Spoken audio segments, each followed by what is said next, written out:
Alhamdulillah. Alhamdulillah nahmaduhu wa nasta'inuhu wa nastaghfiruh. Wa na'udhu billahi min shururi anfusina wa min sayyiati a'malina. Man yahdihillahu fala mudhilla lah. Wa man yudhlil fala hadiya lah. Wa nashhadu an la ilaha illallah wahdahu la sharika lah. Wa nashhadu anna sayyidana wa Maulana Muhammadan abduhu wa rasuluh. Sallallahu ta'ala alaihi wa ala alihi wa baraka wa sallama tasliman kathiran kathira. أما بعد فقد قال الله تعالى في القرآن المجيد أعوذ بالله من الشيطان الرجيم يا أيها الذين آمنوا لا تتخذوا بطانة من دونكم لا يعلونكم خبالا ودوا ما عنتم قد بدت البغضاء من أفواههم وما تخفي صدورهم أكبر وقال تعالى إن تمسسكم حسنة تسؤهم وإن تصبكم سيئة يفرح بها وإن تصبروا وتتقوا لا يضركم كيدهم شيئا إن الله بما يعملون محيط. وقال النبي صلى الله عليه وسلم في الدعاء اللهم إني أعوذ بك من خليل ماكر عيناه ترياني وقلبه يرعاني إن رأى حسنة دفنها وإن رأى سيئة أذاءها أو كما قال عليه الصلاة والسلام. Respected brothers and sisters, a few khutbahs ago I made a remark about attending Jumuah in Munroe Masjid and what time we should try to get in and up to what time we should be prepared to stay. And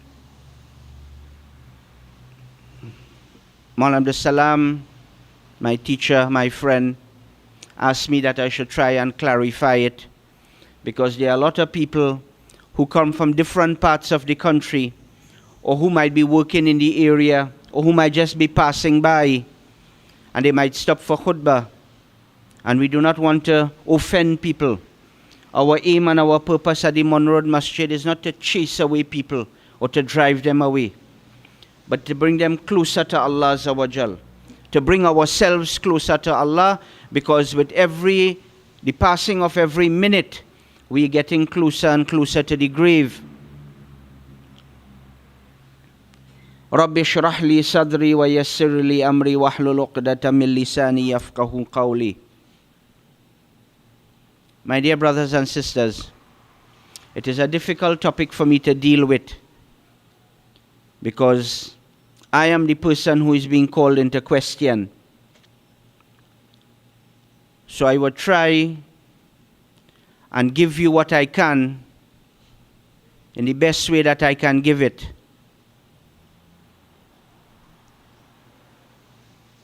I think the first thing that I should do is let me replay for you what it is I said in the khutbah. Might be more fitting.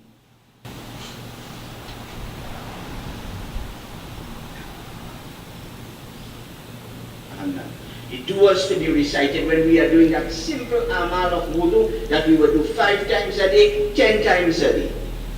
That we would want to remain in wudu all the time, to develop a love for doing the actions and not consider this just to be a rush job. That we come down for Jumuah namaz, so as soon as Jumuah, how long they've been talking for Jumuah, what time Jumuah finishing today. You understand? Look how long we have to sit down here, and I thought they said they finishing this time and that time.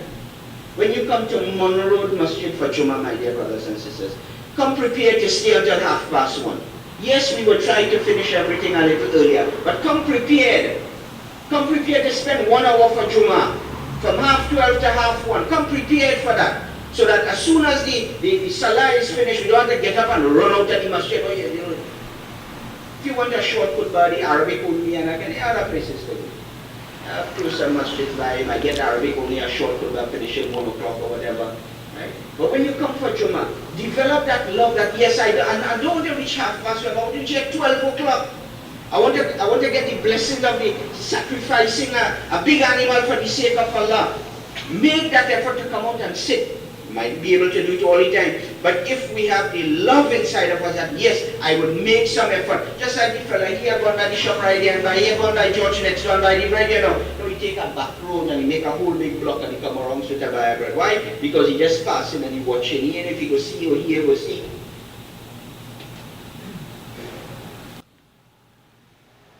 Respected brothers and sisters, what I have said a few khutbahs ago was that which you just heard.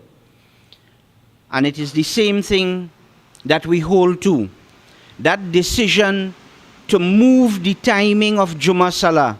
There was a time in Munroe Masjid when that complaint was a genuine complaint. What complaint I am speaking about? That the khutbahs used to be long. Starting at 1:45. And sometime 1:45, 2 o'clock, you're walking out of Munroe Masjid because there was a long khutbah. And then we made a conscious decision that we're going to drift the khutbah down back. Start at 25 to. If you're calling azan at 25 past 12 or half past 12, begin the khutbah almost immediately. Leave a few minutes for sunnah. And begin the lecture. Right? And try to wind up everything. Everybody is told, the khatibs that come here, try to wind up everything by 1:15 so that people would go back to their work. That is our concern. It is not our aim and our objective to keep you back here and hold you back here for no reason. That is not the aim and objective. And we still hold to the fact that if you are coming for Jumu'ah Salah and everything is going to finish by 1:15, my dear brothers and sisters, by the time the dua is finished, by the time you pray your sunnah and you try to get out of the car park in Munroe, from the Munroe Masjid car park, you would be very near to 1:30. So when you are coming, or if you have to take leave from your work and you are coming, be prepared that yes, it could carry you very close to 1:30. My dear brothers and sisters, until the board of directors and those who run the Munroe Masjid, until that is not changed, that is our position. At one time, our decision was to start at 1:45. We drifted down back by 10 minutes so that people would get a little more time. That is our situation, my dear brothers. And everything was going good. But then it was brought to my attention. It was brought to my attention that there were people who were calling in Mufti Wasim's program on television, in public television, questioning Munroe Road. And of course, I don't have a television at home, so I don't know. So I asked, well, what it is, what was he questioning about? And that is why Maulan Abdul Salam had asked me to clarify it. Right? Clarify it. So I asked, well, what it is that people were, what it is that I said, that to come for Jummah from 12:30, be prepared to stay 1:30, 1 hour try to put aside to come. We would try to finish a little earlier, as you would have just heard. But come prepared, so that you get a little key back, you get stuck in the car park, whatever you want to pray, your sunnah, your 4 sunnah, then your 2 sunnah afterwards, come prepared to spend a little time, inshallah. It is Jummah, it is the Eid of the Muslims. Right? But then, a sister called in Mufti Wasim's program on Sunday.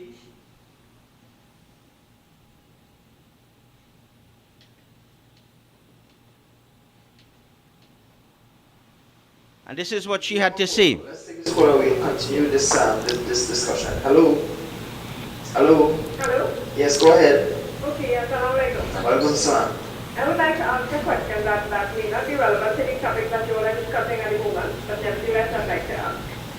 A few Jummahs ago, the presiding imam has said at the Munroe Masjid that those who are not prepared to stay until 2 o'clock or stay beyond an hour for Jummah, that there are many other masjids that they can go to. This was also said a few years ago. Can you tell me what's the take on that, please? Thank you. And Mufti Wasim went on to answer. But I don't know where the 2 o'clock thing come from. And that's what has me a little baffled. Now, people who listen to the tape, they tell me, they say they know who that is, you know. I say, I don't want to know. That is irrelevant to me. The purpose of my being here is not to know who's saying what and who not saying what and that. That's not my objective. I was very clear on the fact that when you're coming to do the ibadah of Allah, come in peace, with tranquility, and sit and listen, So where the 2 o'clock thing coming from, it could be mischievous on the part of the individual because they didn't say a masjid. Understand what I'm saying here? And the reason why I need to clarify, the person didn't call in and say that if an imam in a masjid say that you have to come and stay until 2 o'clock, the person didn't call and say that. They say Munroe Road Masjid. The presiding imam say come prepare to stay till 2 o'clock or go to our next masjid. Well, let me make it abundantly clear. If you have a problem with Munroe Road, go to our next masjid. Let me make it abundantly clear again. If you have a problem with Munroe Road and staying until 1:15 and 1:30, don't put yourself through all that trouble and thing. Them people in Munroe Road didn't consider it. You know, them don't take other people into consideration and thing. You understand? We do take other people into consideration and how long and that kind of thing. That's why we drift back the khutbah to 25 too. You understand? So where the 2 o'clock thing coming from? Was it mischievous on the part of the sister who called in to ask that question? Is it mischief they're looking for? Or is it some kind of vendetta they have against Munroe Road? That nothing Munroe Road could do could ever be good. Even though every week you would find people calling from different masjids. Who is giving khutbah today? People calling from different, who is talking today? We want to come and hear a good khutbah. Tell us something about your Jamaat. What is the constitution of your Jamaat? Do you have one? What is the position and the role of the Imam? That of the Muazzin? Do you have bylaws for all of these things? Yes, we have. Take a copy. This is a registered organization. Yes, we have bylaws for the Imam, for the board of directors who make up the masjid and that kind of thing. We have bylaws for that. But lo and behold, that didn't please the individual. That they call in and they try to bash Munroe Road. They say 2 o'clock. We had to stay here until. That didn't please them. So another caller called in a little while afterwards to clarify it.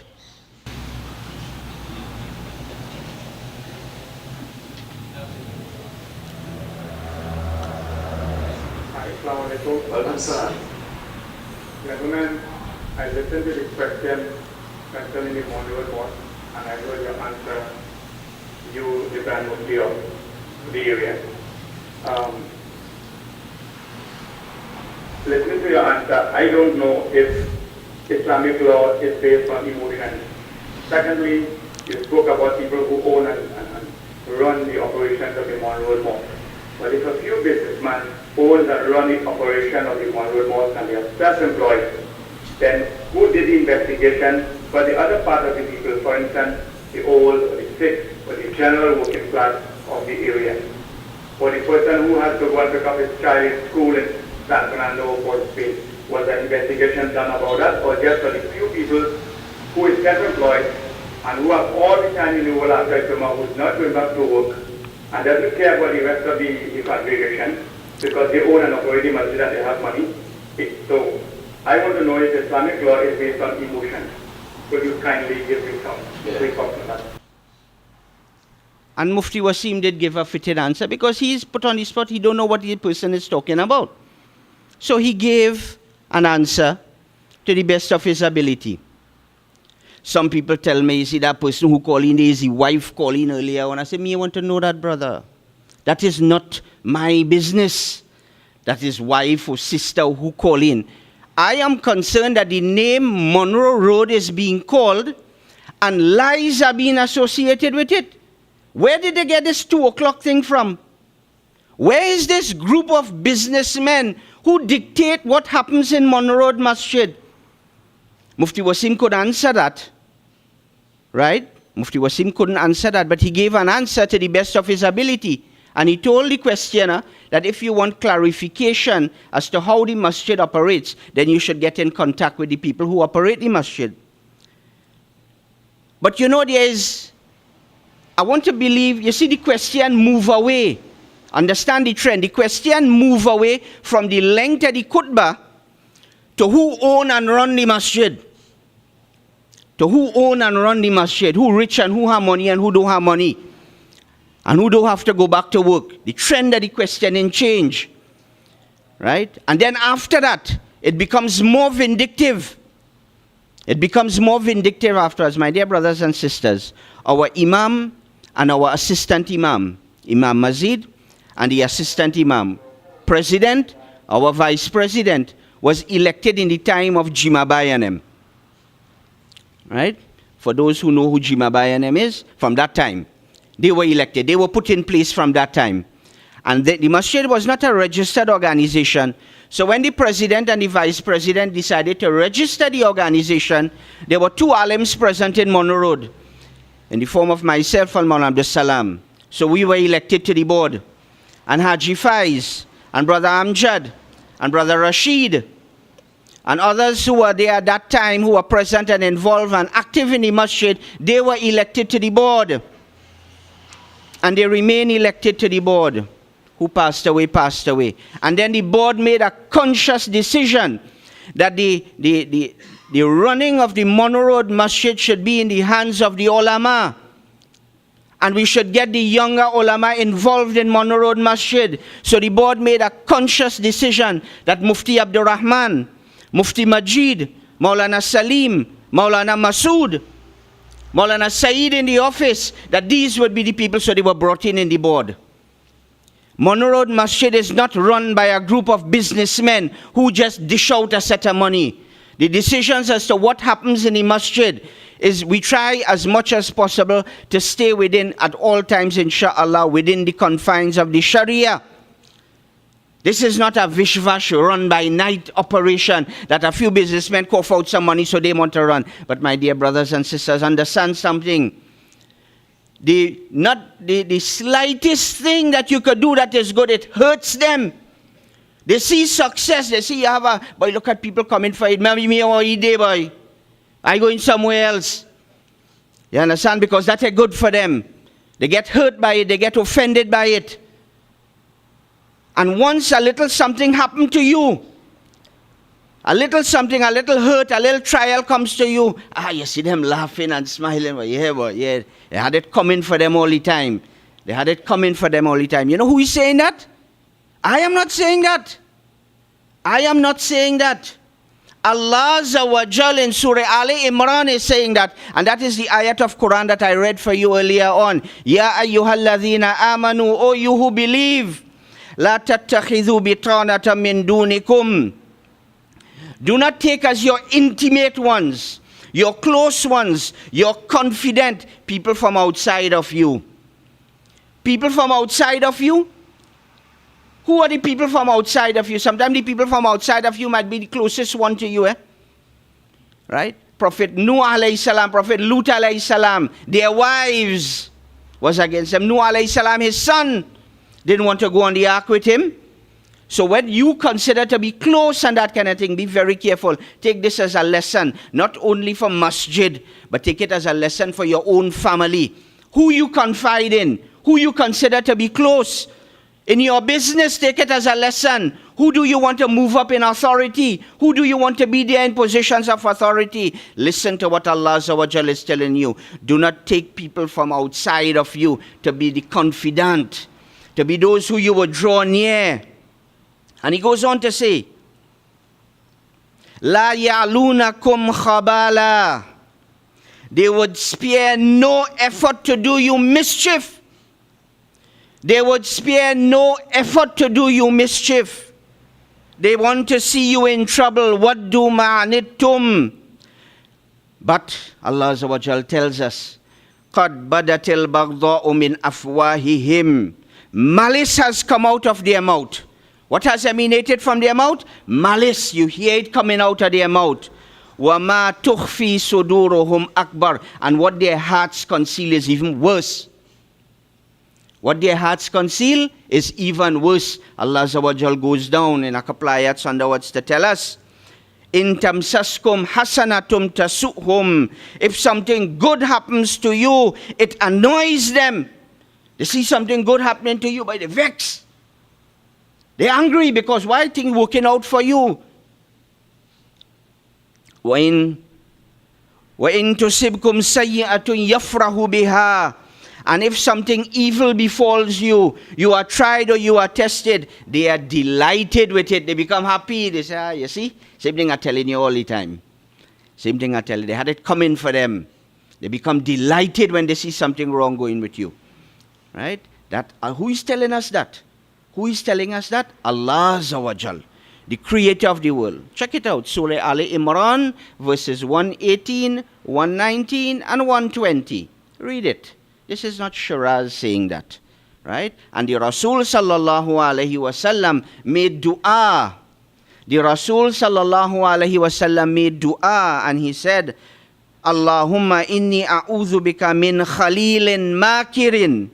Ainahu tarayani wa qalbuhu yar'ani in ra'a hasanatan dafanaha wa in ra'a sayyi'atan adha'aha. Oh Allah, this is the Rasul sallallahu alaihi wasallam teaching us how to pray. Oh Allah, I seek your protection from a cunning friend who is constantly probing me with his eyes, so that when faults are discovered, he discloses it to everyone. What kind of friend? A cunning friend. He watching you, he watching everything. And something wrong happen, telling everybody, boy, look down, man, so. And when good points are found in you and the good amals that you are doing, he conceals it and he suppresses it. The Rasul sallallahu alaihi wasallam sought protection from that kind of friend. Allah Azza wa Jal told us in the Quran what we need to do, what we need to know as to who we consider as confidants, who we would bring close. Right? And that is why at the Munroe Masjid, we made a conscious decision that the hands and the affairs of the masjid should be in the hands of the ulama. It should be in the hands of the ulama. Yes, whoever started off, that when we had Imam Kurtiwala in the masjid as the first imam, and then after him we had Brother Islam as our imam for a little while, and then after that we had Imam Mazid as our imam. Allah Azza wa Jal bless them all. We might say that, but we don't see Imam Mazid. Right? We don't see our imam, we hardly see him. Yes, that is true. And he had asked to resign many times and all of that. But we made a conscious decision that no, he was appointed as imam. He could remain as imam. If we're looking for somebody to carry on salah, we have younger alims coming on, we would put one of them. We would give them different times. So they would be in training. At one time in our masjid, we had an imam and we had 5 acting assistant imam, so that they would learn, they would train, they would go and learn to read Quran, they would get practice and carrying on salah. So we want our young alims who are growing up in our Jamaat to do that as well. Right? So there is no need for us to change, but what we are doing is that we are bringing in the younger alims, that while the older heads are there, so that they would learn how Munroe Masjid runs. And remember, I needed to say that, you know, this complaint about khutbah finishing late and khutbah finishing long, my dear brothers and sisters, I gave you timings from which we operate. Yes, as Mufti Wasi made it very clear, and these CD that I have taken the clips, someday available, I told Maulana Said to make it available free of charge, so you all could listen to it. Anybody who wants a copy of it, go to Maulana Said. He has copies available in the office. Listen to it. You might recognize, you might not recognize. That is unimportant. Understand me. I don't want to misguide you. That you know who said this and you know who said that. Whether you know or you do not know. The Rasul sallallahu alaihi wasallam was faced with the same condition where people, and that is why his confidence. Look at his lifestyle. Look at those who he chose and those who he kept. Those who he had in the inner circle with close to him. Look at the life of the Rasul sallallahu alaihi wasallam, and we would learn a great deal as to how we should operate our house, how we should operate our businesses, how we should operate our masajids, and how we should operate our community. Be very, very clear on that. We are not here to cause inconvenience to persons. So when I heard about this 2 o'clock thing at khutbah, I told Maulana, I said, Maulana, tell me now, what time my khutbah does finish? Because if I am guilty about it, I want to correct it. If I am guilty, he said, well, the first khutbah 3 weeks ago where you gave was kind of long. You finish at 13 minutes after 1. And the second khutbah that you gave, finish at 6 minutes after 1. And the third one that you gave last week, finish at 4 minutes after 1. Right? And inshallah, I will be wrapping up in a little while. Right? At 6 minutes after 1, inshallah. So my dear brothers and sisters, we are not here to torment anyone. But listen to the words of Allah and His Rasul, and understand that there would be people around you from within and close by that you have to keep watching your shoulder. You You have to keep watching because you don't know what the heart conceals. Allah Azza wa Jal says, and it's telling us very clearly in the Quran, وَمَا تُخْفِي صُدُورُهُمْ أَكْبَرُ. That what come out of the tongue, what come out of the mouth is malice. But what the heart conceals is even worse. What their hearts conceal is even worse. And not the best thing, Munroe. You know, Munroe is a Jamaat that is envied so much by other Jamaats. Now, if you look up at Munroe and say, yeah, boy, we want to do that too. We want to go, there no problem in that, you know. We don't want to be no trendsetters in the country, you know. We don't want to be no trendsetters. But if you see something good going on, you want to copy it, no problem in that. That's why somebody asked me for my constitution, no problem. Make a copy and give it to them. That is public information. You could go to the Red House and get it. Who are the board of directors? You could go to the Red House and get it. You go see Mufti Abdurrahman and Mufti Majid and Maulana. You go see all of that. Right? We have no cocoa in the sun. We have no cocoa in the sun. Ain't no big set of businessmen running here that pumping in money. Who put their money in and their niyyah and their intention is khalis lillah, they will be rewarded. And for the man who put 1 cent and his intention is wrong, then Allah go deal with him. So whoever calling in to complain, and you know, every month announcement is made here that this Friday, the last Friday in every month, we have a meeting. Any brothers, sisters have concern, complaints, that kind, no problem. Allah come and discuss it. The sisters, Allah can come, Allah want to write it down in a piece of paper, send it, no problem, we go look at it. If Allah can come on the day and Allah want to leave it with Maulana Saeed, no problem, we go deal with it. Whatever is the complaint. There's a time Haji Nasim tell me, boy, the khutbah's really too long. I say, Haji Sahab, put a chair and sit down. Next time I say, Haji Sahab, go in your room and sit down. You understand? When time for Azan, come out back. You understand? If a brother comes to me and he says, Maulana, I have no chair, I open the office and I take out all the chairs that I have in the office, come and sit down. Forget if it is executive chairs or non-executive chairs. But if we want people to be comfortable, we want you to come here and take in the words of Allah and His Rasul, and that you leave here inspired. So leave here today, inshallah, knowing that not everyone that you see around you and that you are rubbing shoulders with is body. Because many a times you come to the masjid and you meet a brother and he says, yeah, brother Aki, and this and that and next, and this time he looking to outsmart you. So be very careful. Make the dua that the Rasul sallallahu alaihi wasallam made. Oh Allah, save me from such friends. Guard me from such friends who just looking at me. Something wrong happen, they quick to point it out to everybody. Something right happen, they keep it hush, stay quiet. Right? Allah Azza wa Jal guide us all. Wa akhiru da'wana alhamdulillahi rabbil alameen.